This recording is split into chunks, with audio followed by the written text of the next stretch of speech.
And we're back. Here we go. Emergency calls. 61. Some people do them, some people don't. Oh, videos. Oh, it's us. 24/7, 365. Used to have, let the sun pay your bill. We Remember, used to, yep. I had a friend that was like, oh, what did he say? It was inappropriate. It was inappropriate. Inappropriate. It was inappropriate. It was Never probably mind. too inappropriate. So watching the last few episodes, I feel like I may be just an angry old man. I think I'm getting old. I'm getting old and angry, and I curse a lot, which my mom commented. Yeah. She's like, I try to watch your podcast, but you use too many bad words, Josh. Mm-hmm. And I go, what are you fucking talking about? What the fuck are you talking about? Oh, the F-bombs. The F-bombs, yeah. So I'm going to try to use like fudge and sugar jets. Let's see how long that lasts. Sugar jets? That's what my mom used to say instead of shit. She'd be like, holy sugar jets. She'd be like, oh, sugar jets. Don't ask me where it come from or how. It doesn't even make sense. What is a sugar jet? Is it a jet that flies sugar? Comment if you know. We'd like to know. Sugar jets. We offer 24-hour emergency service. We're always doing service calls. Why do we offer 24 hours, 24/7 service? Because people need us. People need electricians. So you can never be without power, right?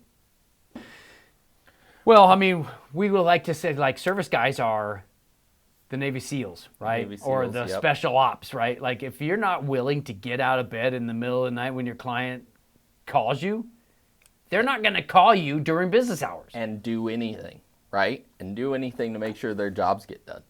The never be without power could mean, you lost power to something that you need it back on, whether it be your house, whether it be a piece of equipment, anything like that. Grocery store, right? Anything. We'll be there for you, right? It could also mean that you need power somewhere because you're getting ready to host some people and you need power. Fudge.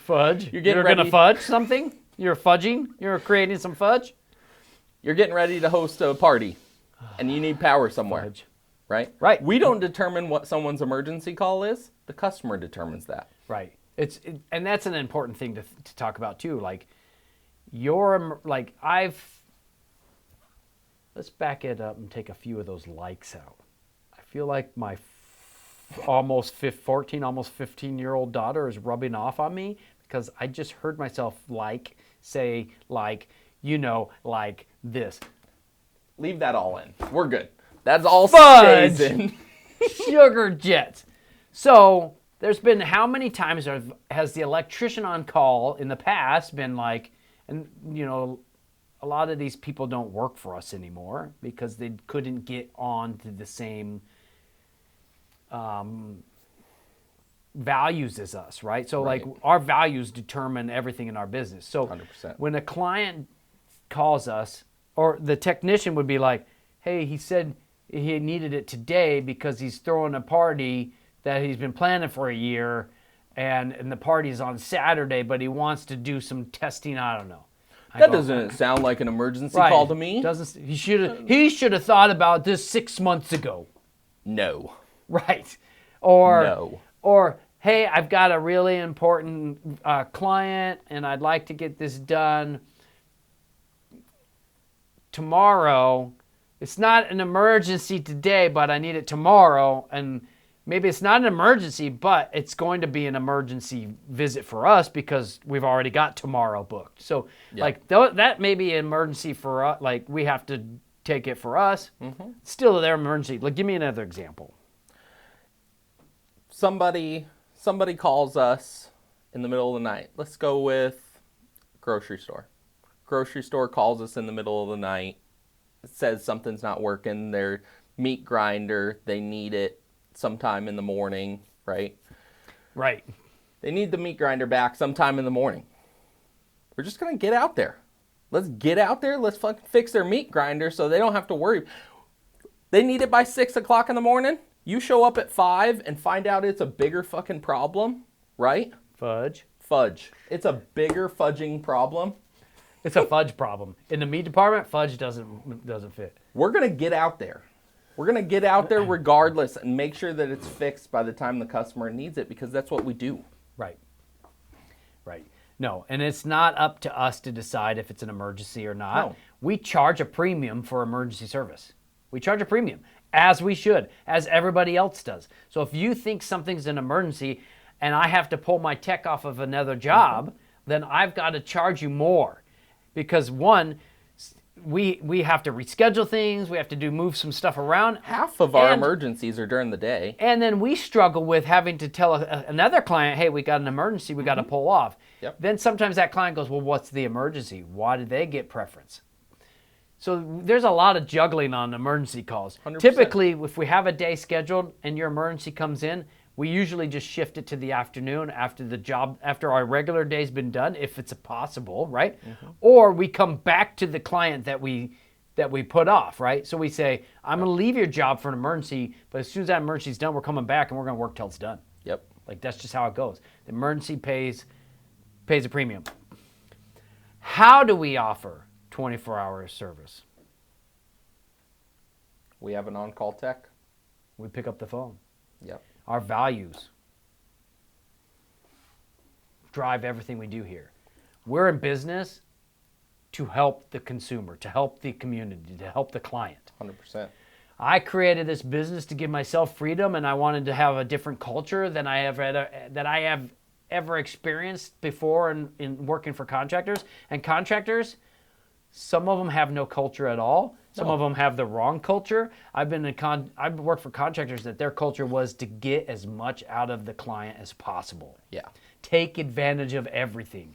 Whether you're at the client, try to sell them this, take your time, or if you're at the parts house, try to get extra. Like, these are people have said those things to me in businesses that I've worked for before. Right. Bait and switch, sell them something they don't need. There's a ton of it that happens. Stuff you see on 3 on your side. Right. You know, like, you know, Yep. I don't ever want to be in that position ever, right? I want to create a space for my employees to succeed, for us to succeed and thrive, but we don't have a business if we don't have a client. And our clients are service. Now, we're a service-based company, which is different than new construction. New construction people don't deal with service calls. They don't really need an on-call. There's a lot of service companies out there that don't do 24-hour emergency. They just go, we'll put you on the next available spot. Yep. But our clients, they need us during the day and they need us at night. If we're not there for them at night, I mean, that's how we get new customers. Well, 100%. Think about it. We have some commercial clients that if they don't have powered something for periods of time, they're losing millions of dollars. Sure. Millions of dollars. Right. So they know the importance of having a relationship. One time they call us and we're like, no, we can't get out there and fix your problem. They're fucking calling somebody else. They're calling somebody else.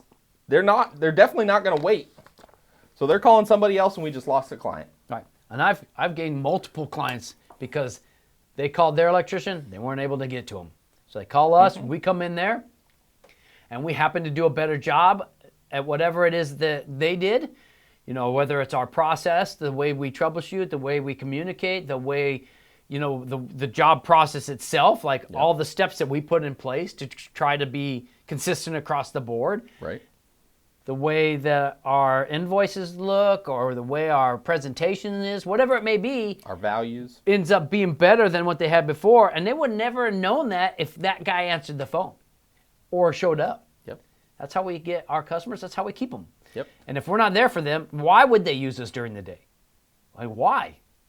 Yep. There's no reason. So our values, my values, sorry about that. My value, empathy, humility, and accountability, I thought was a little bit feminine to put those out there as like my trucks, empathy, humility, accountability. You know, I wanted to have something a little bit more masculine because we work with, you know, we're getting dirty, we're sweating, we work with tradespeople. So we turn it into the mantra: sacrifice for others, move without fear, and own our outcomes. Because I am Redline. Because I am Redline. Worst emergency call.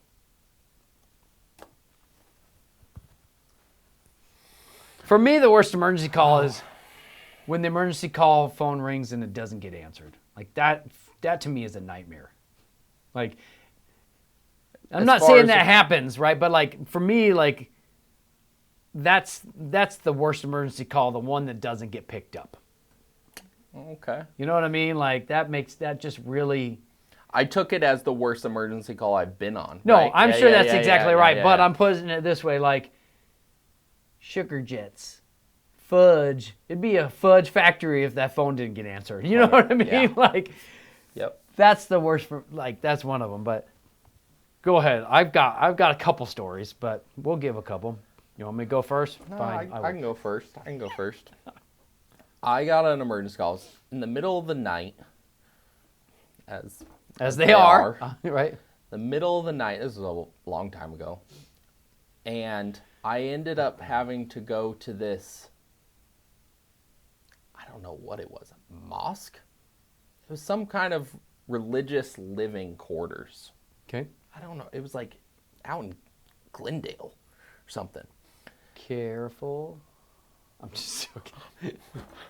That's just what it was. I don't know what it was. I don't know if you're headed down a woke avenue. No woke avenues over here. No, wrong. Down to woke avenue. But they had a breaker issue. Sure. I switched out the breaker. I had the breaker that they needed, right? Sometimes we do. Sometimes we get lucky. So that's a good part of this emergency call. Sure. Switched out the breaker.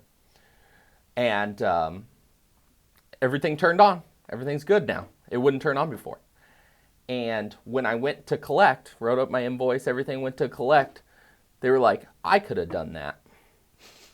One of the guys. There was like 8 of them.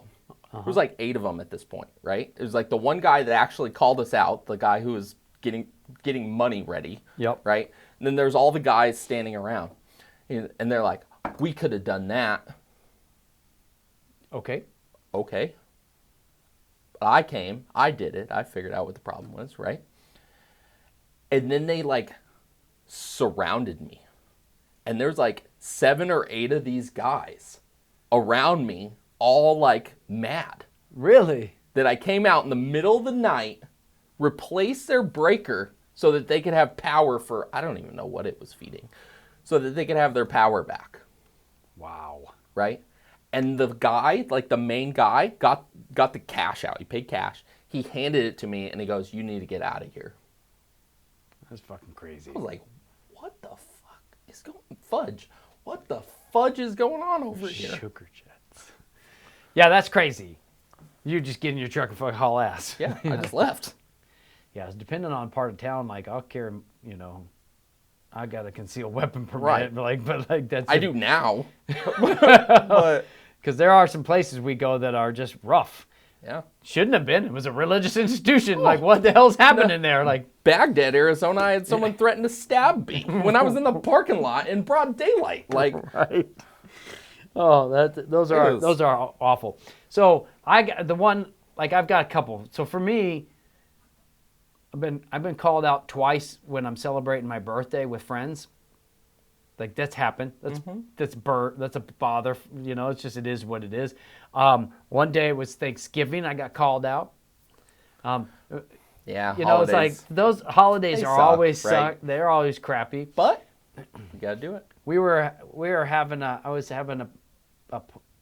my wife's families, my in-laws' families. Before we were married, we were like celebrating something for Christmas, around Christmas, and then Bash's was throwing a big shindig, a holiday party at the zoo for their employees, and I got called out of that one. That one wasn't bad, but another one, middle of the night, Bash's downtown, looking for the cooling line. One of the cooling compressors is down for one of their coal cases, and those $100,000 at least of product in these coal cases. Right. If they go down, melt, they got to throw it all out. Down in they have a compressor room down underneath the store. Oh yeah, And it wasn't right The there at the tunnels? disconnect. Yeah, so I had to Yeah. I had to go in the tunnel, and I'm in the tunnel. I've got my in the basement they had one of those walkers, those crawlers like for auto mechanic. oh So they yeah, have a yeah, crawler. You lay a crawler down and you like wheel your way through the thing. And I've got my flashlight, and I'm like halfway down. And I turn around the corner and there's ice. It's like a rat. I thought it was a rat, right? And I'm like trying to figure out what it is, and I get a little closer. It's a cat. She scares the shit I out of was me. about- Sugar jets scared the sugar. Scared the sugar jets right Dude, out that of would me. scare the shit Scared- out of me. So he ran right by me because those tunnels are only like Yeah. 4x4, maybe Yeah. 3x3. But I'm following the line, and I get to where the box is, and the box shoots up through the floor into the case, and there's water dripping down through the box up there. So now you got water coming in the box, and it's going through the conduit to the box here, and it's like toast. So I'm undoing it. I get it all out, and I go back to open because I got to get into the case up there to pull the new wire through. And I turn around, and my flashlight stops working. And this was back before I had a cell phone that had a flashlight built in. So I had like a flip phone, and I'm like feeling the walls, trying to get out of there. Listen, because it's pitch black. It's scared. It's just the worst fucking time. Like you feel so claustrophobic when you're Right? down there. It's black, and the You walls are up you against feel you. horrible when you Yeah. can see, right? Because you got like dead rats and fucking lizards and shit and all Yeah. down there, and that's what Crawling through that's the what the cat's shit. living on, Yep. rats and lizards, and it's just those are some bad times. It's always interesting what your mind will how your mind will fudge with you in certain scenarios. Right. But I would take that over like being threatened. Like I hate Oh, jerk customers. Like, I hate jerk customers. that one in Baghdad was a grocery store in the parking lot at the grocery store in broad daylight, and he asked me for money. Yeah. I was like, no, man, I don't have anything for you, right? He goes, sometimes people just out here in the parking lot get stabbed. He said it like, sometimes this happens, right? And I was in my truck.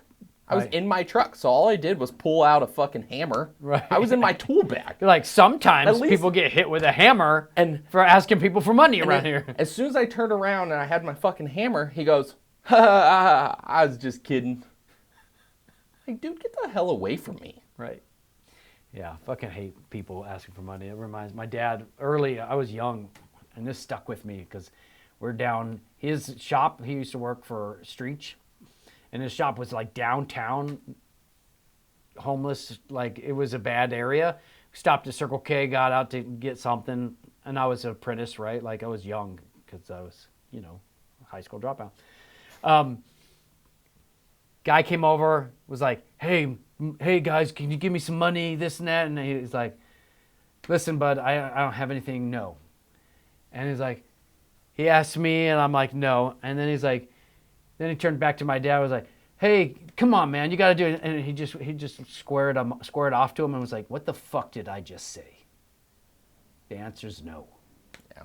And the guy just was like, turned around, walked away. So now that's my line. Like, Yeah. just fucking square off and do the thing. Fudge. Sorry, Mom. See you guys next time. Thanks for watching.